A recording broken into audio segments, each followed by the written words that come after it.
Добро вечер во емисијата 360 степени на Алсат. Во ова издание ќе гледате.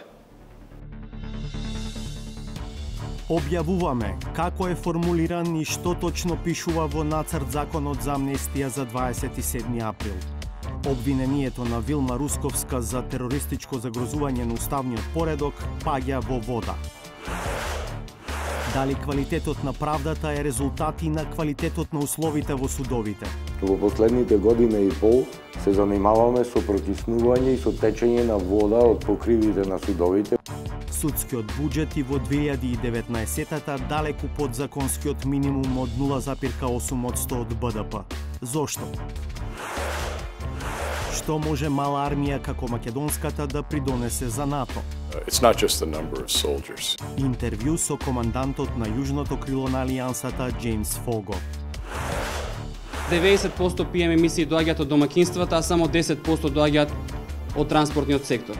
Што прават инспекциите за да ги казнат загадувачите? Има мандатна казна од 50 евра. Меѓутоа, ова население немаат место на живење, да се напише таа мандатна казна. Целата на оваа задачка средба е подпишување на меморандум, затварање на непрописните дивни депонии. Саботажа. Бидете на Алсат, се враќаме по кратка пауза.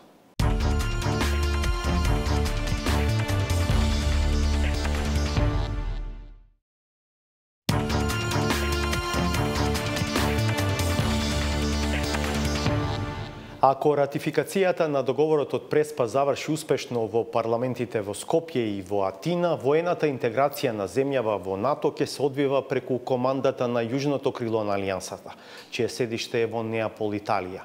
На незино чело е 59-годишниот американски адмирал Джеймс Фого, кој во 40-годишната воена кариера бил командант на нуклеарна подморница во времето на студената војна, но и прв човек на 6-та американска флота, чија главна мисија е поврзана со безбедноста на Европа и на Африка. Russia warned that becoming NATO member puts Macedonia on the list of credible targets. How the alliance plans to defend its members in this part of Europe in case of this black scenario? Yeah, you know, Russia has a tendency to escalate to de-escalate. So whereby a country decides that it wants to form an alliance with somebody that might not be a friend of Russia, oftentimes we see that kind of rhetoric. And that's disappointing to me and frankly undiplomatic. So what can you do about it? And what would happen if there were some threat to your country? Well, joining NATO gives you access and makes you a part of the 1949 NATO Charter of Washington, D.C. Article 5 of that charter says that a threat to one, an attack on one, is an attack on all. Целото интервју со командантот на јужното крило на НАТО, Джеймс Фого, во кое меѓу другото го прашуваме што може една мала и скромна според капацитетите армија како македонската да придонесе во НАТО, ќе го видите малку подоцна во емисијата. Објавуваме како е формулиран и што точно пишува во нацрт законот за амнестија за 27 април. Обвинението на Вилма Русковска за терористичко загрозување на уставниот поредок паѓа во вода. Судството подолг период е предмет на критичка обсервација на јавноста, пред се за квалитетот на правдата што ја дели. Вечерва на прашањето му пристапуваме од друг агол, оставајќи ги настрана квалитетот на кадрите, квалитетот на законите и влијанијата од различни центри на моќ. Александар Димитриевски анализира дали и колку судството има материјално-технички услови за квалитетно делење правда, што по договорот од Преспа е прв критериум според кој во Брисел ќе се решава дали во јуни земјава ќе почне пристапни преговори. Нов ден, ново важно судење во Скопскиот кривичен суд. Внатре во зградата се решава судбината на еден од најважните настани во современата македонска историја – упадот во собранието на 27 април. Ново-новати во старата зграда на судот се решава и ќе се решава за судбината и на стотици други, притворени, обвинети, осудени или жртви. Брзината и квалитетот на правдата која ја добиваат граѓаните директно зависи од брзината и квалитетот на судиите. Но нивната работа и работата на странките во постапката директно зависи од материјалните и техничките услови со кои што располага судот. Одговорот се насетува веднаш по влезот во старата зграда на Скопска единица. Дури информативната двојазична табла во судот низ кој се огледа правдата во Македонија е донација. Во случајот од ОПСЕ. Најдобро премената судница во судот е исто така донација. Таму единствената кабина за превод која патем е оштетена. Има инсталирано систем за снимање слика и тон, што е законска обврска во постапката, но камерите не работат. Се импровизира со други камери што беа набавени, откако адвокати на обвинетиот СЈО неколку пати одложуваа рочишта, поради тоа што немаше услови за нивно снимање. Во лето, мирот во судницата го нарушува капењето од системот за климатизација. Водата што избегала од кофите го прави опасен патот до говорницата. Зборовите на говорниците и сите други во постапката ги запишува дактилографот, а судијата го следи записникот на овие екрани. Најблискиот тоалет, каде често се носат притвореници, камерата само делумно може да регистрира дека е препорачливо да се користи со маска. Кад подолу во архивата, нема таква смрдеа, но нема ниту многу воздух покрај правливите полици. Хартијата може би трпи се, но мораат и вработените. Тие ќе се спасат со преселба во подобри услови во новата зграда која цела деценија ја градеше Министерството за правда, но што туку отворениот објект и самиот бара инвестиции поради некои решенија на планерите. Например, не е јасно како двајца мажи може истовремено да го искористат капацитетот на тоалетот со 2 писоара. Или како да се избегне повреда од детекторот за метал, за кој е заборавено во близина да се стави и штекер. Председателот на судот Иван Џолев вели дека има и други недостатоци, како потребата од судски полицаец на секој кат од безбедносни причини. Затоа што на исто место може да се најдат спротиставени страни кои што учествувале во ќе кажеме убиства, некакви насилства, закрвавени страни. Џолев вели дека сепак се снаоѓаат и судот успева да извршува основната функција. Патот за излез од проблемите како што е недостатокот на опрема во новите судници не е тајна и води преку повеќе пари и соодветен персонал. Во судот недостасува секретар, недостасува управител, недостасуваат сметководител. Односно, есенцијално недостасуваат повеќе кадар во судот, се со цел да истиот поефикасно и поажурно функционира од што е тоа сега. Светот дефинитивно го вртат парите и за одредени реформи и успешно работење не само во судството, туку генерално и во економијата, доколку немате инвестиции, доколку немате пари, тешко идат реформите. И во соседниот суд, Скопска двојка, состојбата е далеку од задоволителна.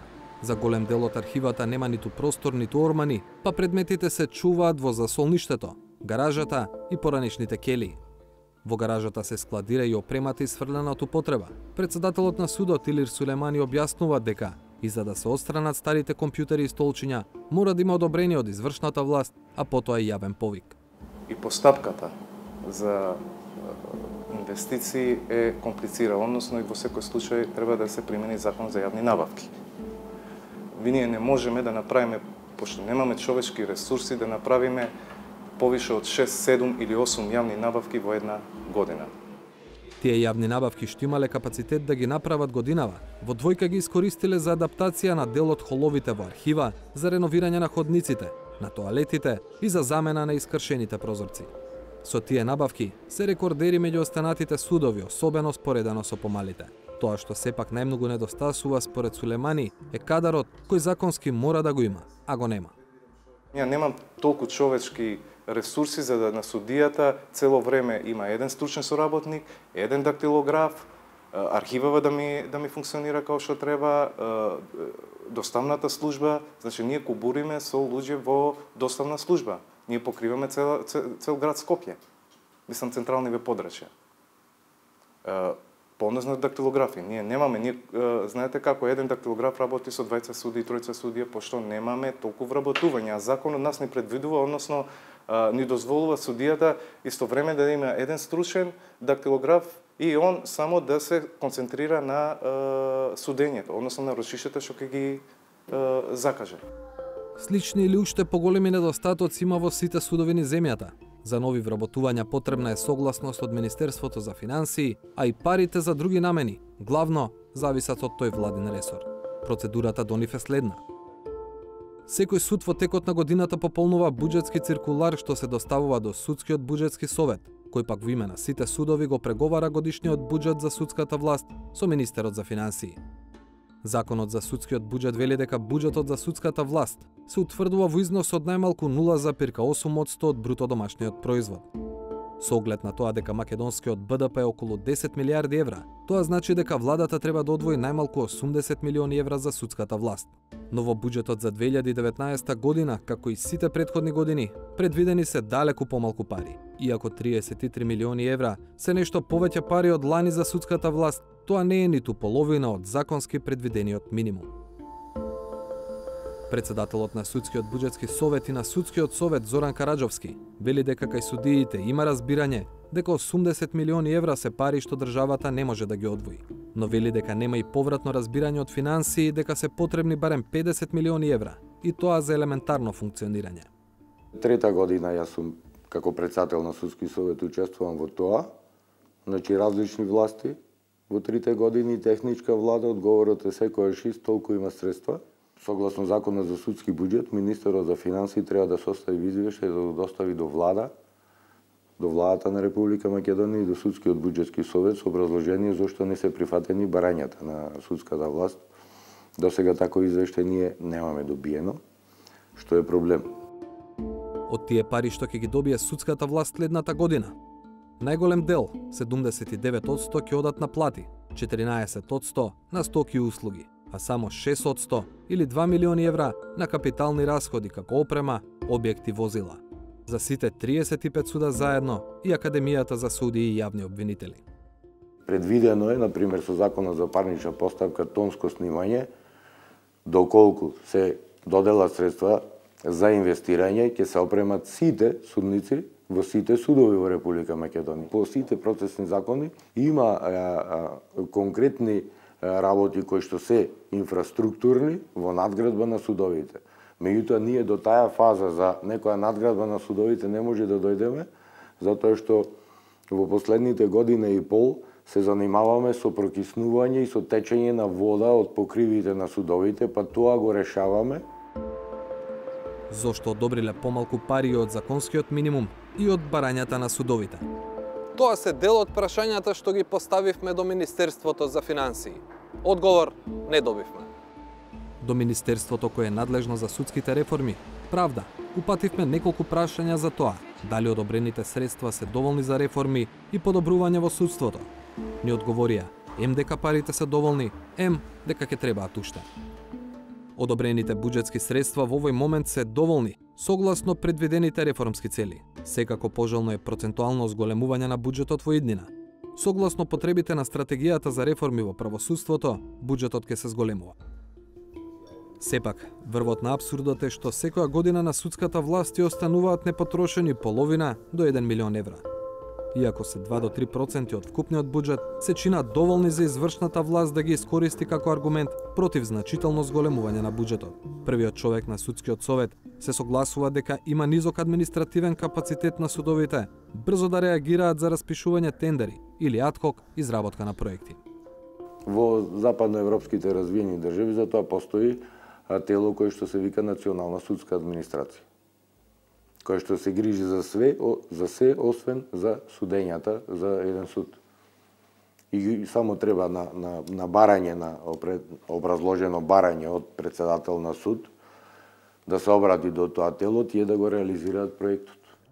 Самокритичност има и кај председателите на скопските основни судови. Дефинитивно треба некои работи да се сменат, како по однос, поголема активност од страна на председателите на судовите, меѓутоа и како да кажам, процедурите да се упростат како можност за искористување на тие пари кои што се одвајаат за судовите. Председател на судот е прв меѓу еднаквите, а во друга ситуација он усвари игра улогата на менаџер на судот. Неколку тоа нас не доведе во ситуација у позитива или негатива, треба да одлучат тие што ги носат законите, односно ги предлагаат законите.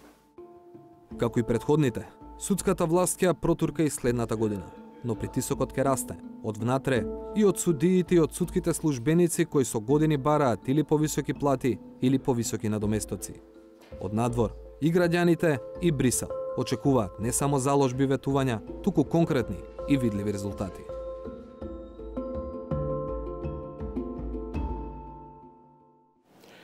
Присуството на голем број пратеници на погребот на охридскиот градоначалник Јован Стојановски ги одложи активностите во собранието планирани за денеска. Со тоа и разгледувањето на законот за амнестија за 27 април во интерпартиското парламентарно тело, а според најавите веднаш потоа и на пленарна седница на собранието, е одложено најрано за утре. Извесен период во јавноста се зборува за принципите на кои е поставен законот за амнестија, но како тоа е формулирано во конкретни правни одредби, јавноста досега немаше шанса да се информира. Славица Филиповска вечерва ја објавува верзијата на законот, што досега се криеше од јавноста, а утре се очекува да биде разгледано од парламентарното тело.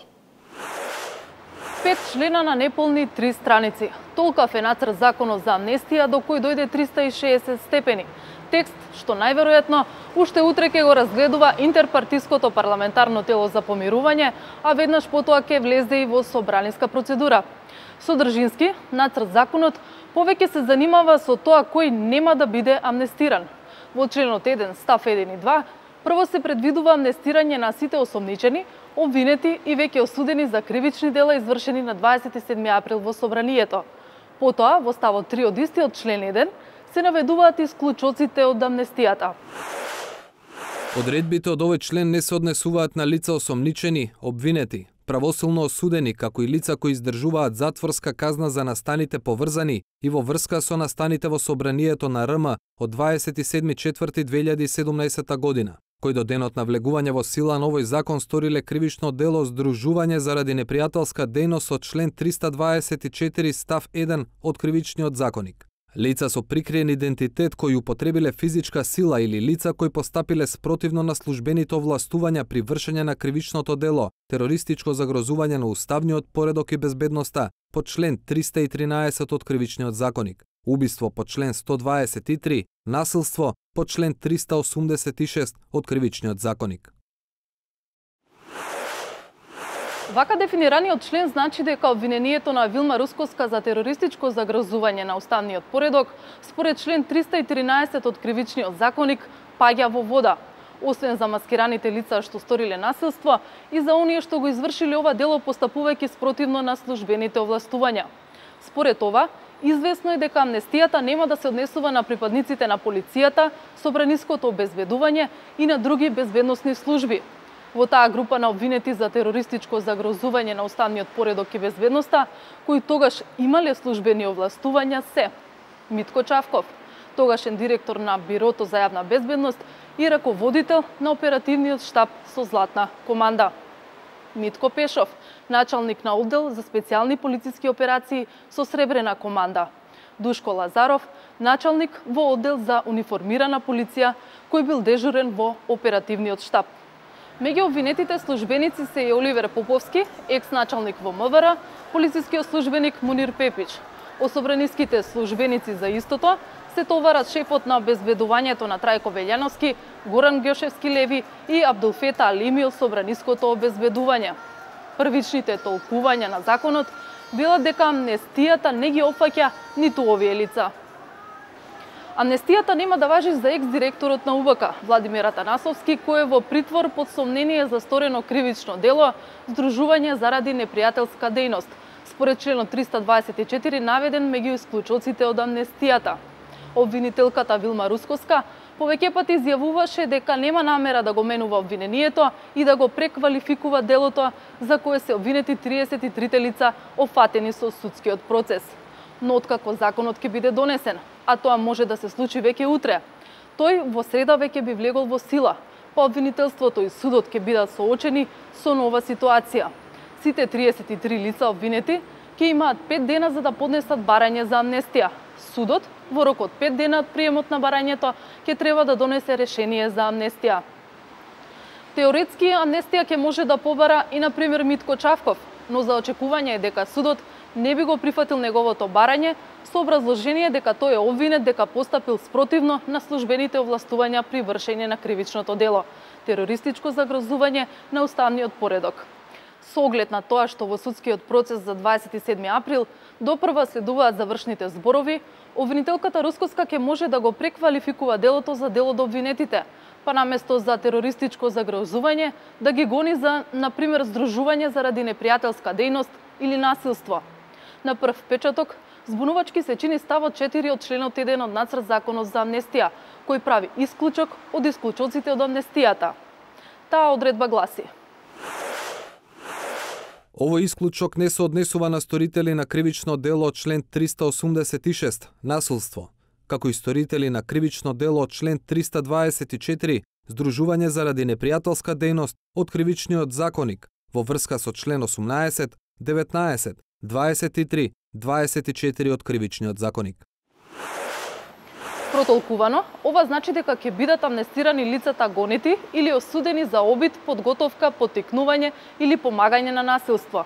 Истото важи за лицата осомничени или обвинети за обид, подготовка, поттикнување или помагање на здружување заради непријателска дејност.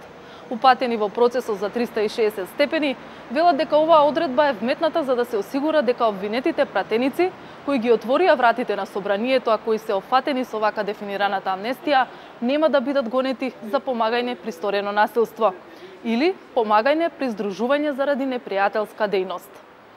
Ова може да се однесува и на водачите на протестите Игор Дурловски, Богдан Илиевски, Владо Јовановски и Борис Дамовски, кои на ваков начин сигурно ќе бидат амнестирани. Инаку, сигурно е и дека амнестијата не се однесува на лицата осудени за обид за убиство на пратеникот и лидер на Алијанса за албанците Зијадин Села. По трагите на веста дека инспекцијата на општина Газибава запленила поголема количина гуми кои требало да завршат во печки како огревно средство, прашавме и во другите скопски општини за да провериме дали станува збор за инцидент или пракса во постапувањето на инспекцијските служби против загадувачите на воздухот во главниот град. Еве до какви сознанија дојде Никола Здравковиќ. Домакинствата се убедливо најголемиот загадувач на воздухот во Скопје, покажаа повеќе научни студии. Автомобилите и другите транспортни средства учествуваат со многу помал процент. Дојдовме до сознание дека во однос на PM емисиите направивме инвентар на емисии и тој покажа дека 90% PM емисии доаѓаат од домакинствата, а само 10% доаѓаат од транспортниот сектор. 360 степени на терен за да провериме дали и како властите се справуваат со најголемите загадувачи, домакинствата.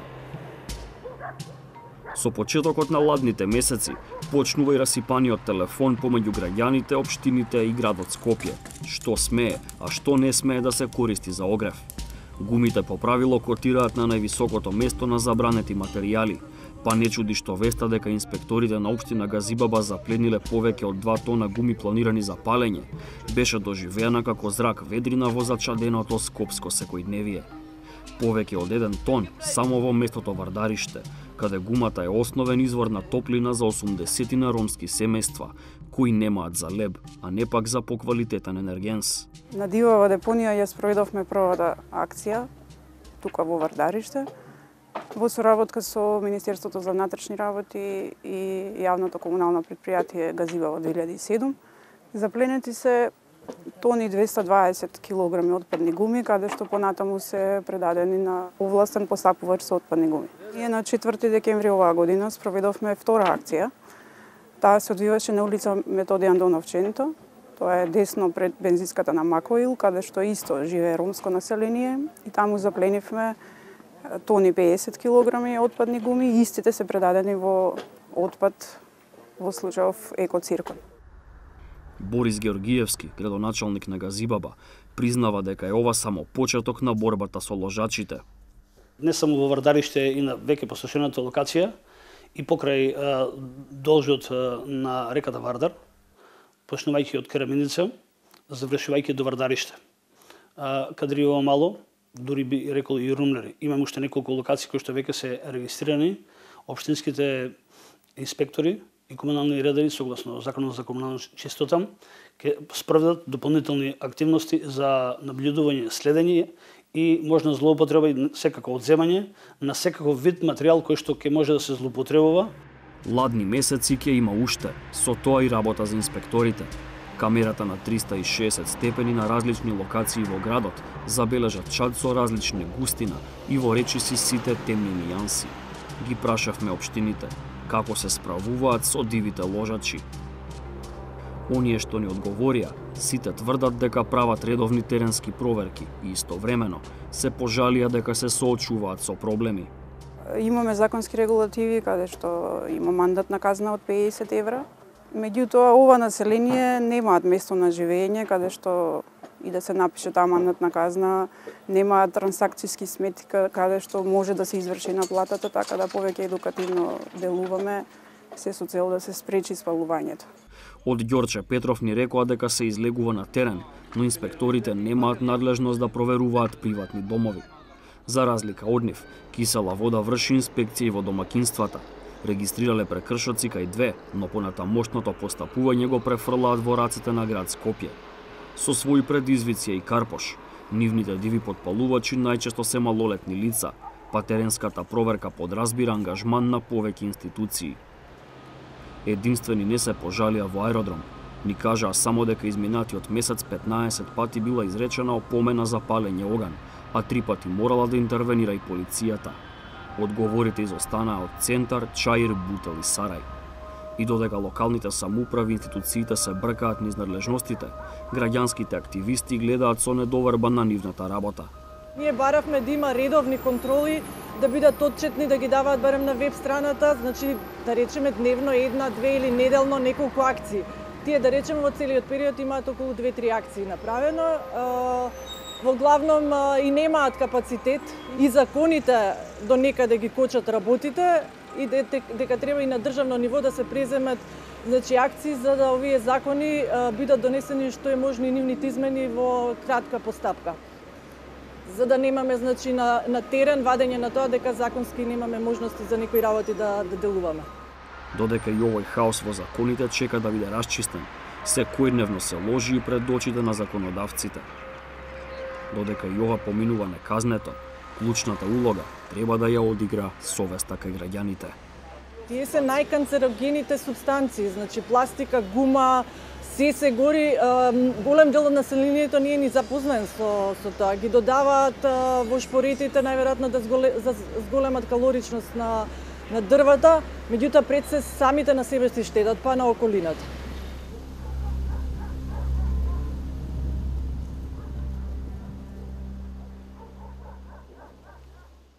Видовте на почетокот вечерва во 360 степени гостува командантот на јужното крило на НАТО, американскиот адмирал Џејмс Фого, чие седиште е во Неапол, Италија. Тоа е командата преку која ќе се одвива военото интегрирање на земјава во НАТО. Со адмирал Фого, чиј татко се борел во Втората светска војна, а дедо му во Првата и двајцата на европско тло, разговара Владимир Мирчевски. Admiral, thank you for your time and for this interview. How do you see Macedonia, and is the country in military terms prepared to become 30th NATO member country? Well, Vladimir, thank you for your time this evening. Thank you for your interest in NATO accession and in my own end of the business in NATO headquarters, Joint Force Command, Naples, Italy. To answer your question, let me go back to the first time I came to this country, and that was around 2004. I was a member of the chairman of the Joint Chiefs of Staff, Joint Staff J5, which is Strategy and Policy Branch in Washington, D.C. I was a big transatlanticist and interested in the advancement of the alliance and also the Lake Oakrid process. So Lake Oakrid had become a reality, and it was in execution. I came here in 2004 and participated in a conference at the lake, beautiful place. Absolutely stunning, beautiful scenery, good time of year, with then Defense Minister, Minister Buchkovsky, and a NATO delegation, a U.S. delegation, and a delegation from your country. Our vision then was accession to NATO. And so, although it didn't happen as rapidly as we may have wanted, throughout time, your country has participated in many different operations worldwide. There are about 50, I think exactly 49 people who are in resolute support right now, soldiers that are doing a great job in that mission. You support me as the overseer of Commander KFOR in Kosovo in maintaining a safe and secure environment and freedom of movement. I see soldiers from your country all over the alliance. They're very professional. So the direct and bottom line answer to your question is yes, I think you're ready. What can a small country with just several thousand professional soldiers contribute to the world's most powerful alliance? Well, first and foremost, it's not just the number of soldiers. It's the strategic proximity here in the Balkans. It's the border security that you add to the greater NATO alliance. Remember, we're an organization that defends and deters and dialogues, but we normally do not conduct any offensive operations. We're not in the business of taking somebody else's territory. Example, illegal annexation of Ukraine. We defend our own borders. It's good for you to come on board. It's good for us to have the sanctity of that joining of borders throughout the alliance and throughout the European theater to make us safer and more secure. Is the process of Macedonia joining NATO one of the crucial pieces of stabilizing south wing of the alliance in the current global circumstances, having in mind what is it called now, Russia's aggressive posture? Well, I think there are a number of things in Russia's posture that concern me. First and foremost, the illegal annexation of the Ukraine, just as I said. The events that occurred a couple of weeks ago in the Sea of Azov also caused me pause and concern. I think that Ukraine and Russia need to work it out in the Sea of Azov along the lines of the agreement that they signed back in 2003 for peaceful transition and commerce in that area. That is, of course, before Russia annexed the greater Ukraine and built the Kerch Bridge. I believe that coming on board NATO will provide us an additional ally, additional partner, additional friend, additional strength in the alliance. Strength is important. We just did an exercise up in Norway with 50,000 soldiers, sailors, airmen, and Marines in the alliance. Everybody participated, all 29 nations, plus 2 partner nations, Finland and Sweden. So no matter how small the contribution, any participation in that exercise makes the alliance stronger, makes the alliance more interoperable, and gives us or builds the relationships that are very important. If there's a problem down in the southern region, the last thing you want to do is pick up the phone and call somebody that you don't know. When you call somebody you do know and you have a relationship and a friendship with, makes it a lot easier to solve things when there's a tense situation or a crisis brewing. So I think this is good for all parties and certainly good for our messaging to the Russian Federation. Recently we've seen tensions here in the region between Serbia and Kosovo. Just last week in Brussels, NATO officials stated that Prespa agreement can be seen as a model of how tough issues among neighbors can be solved, can be tackled through dialogue. I would agree 100%. I think that the process of diplomatic negotiation, discussion, and compromise in the Prespa agreement is a model for future countries that have tension, difficulties, disputes across contiguous borders. It's not just Kosovo and Serbia. There are other areas in the world like that where the Prespa discussions and dialogue would be a good model. I laud Prime Minister Zaev and Prime Minister Tsipras for working through this and coming to a mutually agreed solution. I saw the Prime Minister this afternoon and I told him that, as I did your Defense Minister. Russia warned that becoming NATO member puts Macedonia on the list of credible targets. How the alliance plans to defend its members in this part of Europe in case of this black scenario? Yeah, you know, Russia has a tendency to escalate to de-escalate. So whereby a country decides that it wants to form an alliance with somebody that might not be a friend of Russia, oftentimes we see that kind of rhetoric. And that's disappointing to me and frankly undiplomatic. So what can you do about it? And what would happen if there were some threat to your country? Well, joining NATO gives you access and makes you a part of the 1949 NATO Charter of Washington, D.C. Article 5 of that charter says that a threat to one, an attack on one, is an attack on all. We just did this in Trident Juncture. This was an Article 5 exercise in October and November earlier this year, where within 30 days, 7 equivalent brigades moved from European countries of the 29 nations to Norway in defense of Norway's sovereignty. So the scenario, which uses fictitious names, had some nation that was a threat to NATO, a threat to Norway, crossing their borders. And it was our job to go up there, establish a base, establish air and maritime superiority, and move them out. And that's exactly what we did. The crisis in the Sea of Azov even more showed how much the situation in Eastern Europe is fragile and how little is needed for confrontation to start. Are we on a threshold of a new Cold War between the East and the West, where the Balkans is one of the points of interest? Well, the Balkans has always been a flashpoint. One of my favorite authors, Robert Kaplan, wrote a book many years ago that I have on my shelf at the office and at home called Balkan Ghosts. It's really hard to move past some of these generational disputes between countries. But as time passes, some of these wounds will heal. There's still a lot of work to be done, both diplomatically and together as responsible democratic nations to move forward. But it's been 104 years since the assassination of Archduke Franz Ferdinand on the Latin Bridge. I'm going to Sarajevo tomorrow. And I did the 100th year anniversary speech of the Armistice at Flanders Fields, the famous poem in Flanders Fields from World War I, the war to end all wars. But it really wasn't one, was it? It brought about, as a result of the Treaty of Versailles, World War II, which was a terrible war. I had grandfathers that fought in the First War, my father fought in the Second War, and when my father left Europe in 1945, after about a year and a half on the ground fighting, with the defeat of fascism, he returned to Canada. He was a Commonwealth officer.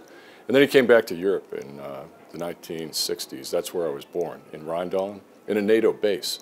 And when I grew up, my dad used to tell me, war is terrible, but NATO's a great alliance because it prevents war.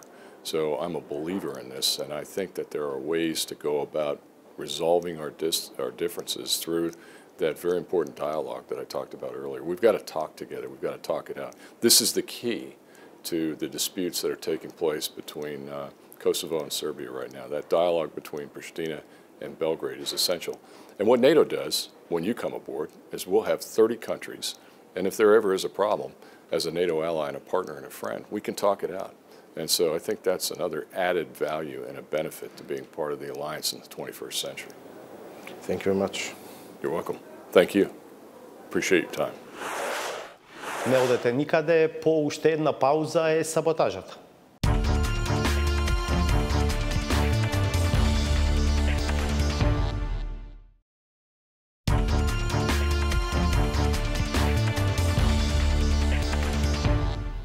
Го најавувам коментарот на Сречко Поповски.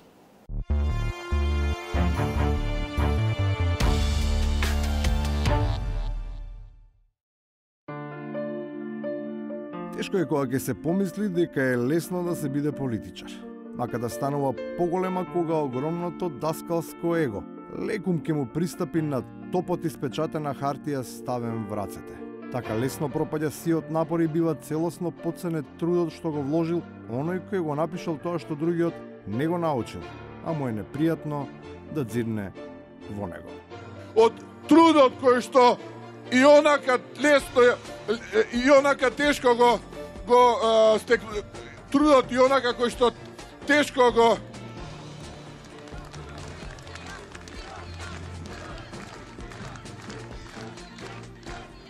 трудот кој што тешко им е платен. Тоа сакам да кажам.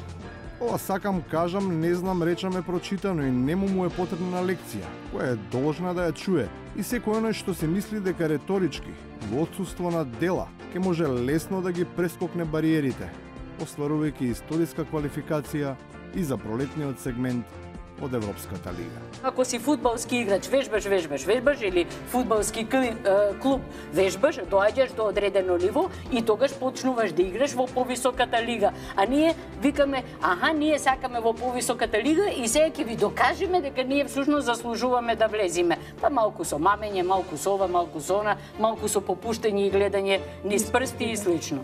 Значи тоа е проблемот кај нас. Проблемот е навистина кај нас оти кој би помислил дека во таква лига на располагање се уште би биле играчи кои одамна требало да го следат над преварот, ама не од клупата за резерви, туку од трибина. Оти веќе за нив нема интерес дури да бидат ставени на слободната трансфер листа. Ним лекција не им помага, оти ни неа нема да знаат да ја прочитаат. Целата на оваа задачка средба е подпишување на меморандум, затварање на непрописните дивни депонии. Потребна е голема лопата со која ќе се расчисти, но и храбар влез во пештерата, од која надвор ќе се извадат сите карпи кои го отежнуваат пробивањето на тунелот. Ќе бидат осветлени на собраните политички лилјаци, кои предолго уживаат во благодетите на вечната темнина и ќе бидат разбудени оние што се обидуваат да го фатат зимскиот сон. Еве не излегува мечки во амандманите, нема ништо скриено, нема ништо закукулено, замумулено, тоа беа дебатите тие. Доколку се кријат од него тогаш на помош, треба да се повика вечно талентираниот, политички се уште не до крај реализираниот GPS на ВМРО.